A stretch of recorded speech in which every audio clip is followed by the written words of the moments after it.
ഗ്രാമിക ന്യൂസിലേക്ക് സ്വാഗതം. മഴക്കാല പൂർവ്വ ശുചീകരണത്തിന്റെ ഭാഗമായി കൂത്തുപറമ്പ് നഗരസഭാ പരിധിയിൽ ഞായറാഴ്ച ഉച്ചവരെ ശുചിത്വ ഹർത്താൽ ആചരിക്കും.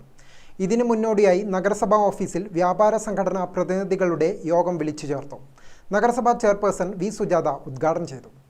മലിനജലം ഒഴിക്കാൻ സംവിധാനമില്ലാതെ ഓരോ ഹോട്ടലും ഒതുക്കി കൊടുക്കാൻ പാടില്ല എന്ന നിർദ്ദേശം ഇപ്പോൾ നഗരസഭയോ അല്ലെങ്കിൽ നഗരസഭ ഉദ്യോഗസ്ഥന്മാരോ മാത്രം തീരുമാനിച്ചിട്ട് നിങ്ങൾക്ക് കൊടുക്കി തരാതിരിക്കുന്നതല്ല. കൃത്യമായിട്ട് നമ്മൾ നിർദ്ദേശം കിട്ടിയിരിക്കുന്നത് എല്ലാ സംവിധാനങ്ങൾക്കും മാത്രമേ നമുക്ക് ഒതുക്കി കൊടുക്കാൻ പാടുള്ളൂ എന്നുള്ള നിർദ്ദേശം നമുക്ക് രേഖപ്രകാരം ഇവിടെ ലഭിച്ചിട്ടുണ്ട്. അതുകൊണ്ട് തന്നെ നിങ്ങൾ കൃത്യമായിട്ട് നിങ്ങൾ ആ സംവിധാനം ഉണ്ടാക്കും. രാവിലെ 7:30 മുതൽ വ്യാപാര സ്ഥാപനങ്ങൾ പൂർണ്ണമായും അടച്ചിട്ടാണ് ശുചീകരണം നടത്തുക. മഴക്കാലത്തിന് മുൻപ് ഹോട്ടലുകളിൽ നിന്നും റെസ്റ്റോറൻറ്റുകളിൽ നിന്നും മലിനജലം ഓടയിലേക്ക് ഒഴുക്കിവിടുന്നത് ഒഴിവാക്കാനുള്ള നടപടികളും സ്വീകരിക്കണം.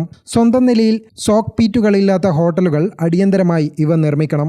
അല്ലാത്തപക്ഷം ഇത്തരം ഹോട്ടലുകളുടെയും റെസ്റ്റോറൻറ്റുകളുടെയും ലൈസൻസ് റദ്ദ് ചെയ്യുന്നത് ഉൾപ്പെടെയുള്ള നടപടികൾ സ്വീകരിക്കുമെന്നും അധികൃതർ യോഗത്തിൽ മുന്നറിയിപ്പ് നൽകി. നഗരസഭാ സെക്രട്ടറി KR അജി, ആരോഗ്യ standing committee chairman K Ajitha, clean city manager Abdul Sattar, health inspector K Babu എന്നിവർ, വ്യാപാരി വ്യവസായി ഏകോപന സമിതി, വ്യാപാരി വ്യവസായി സമിതി, ഹോട്ടൽ ആൻഡ് റെസ്റ്റോറന്റ് അസോസിയേഷൻ എന്നിവയുടെ ഭാരവാഹികൾ തുടങ്ങിയവർ യോഗത്തിൽ പങ്കെടുത്തു.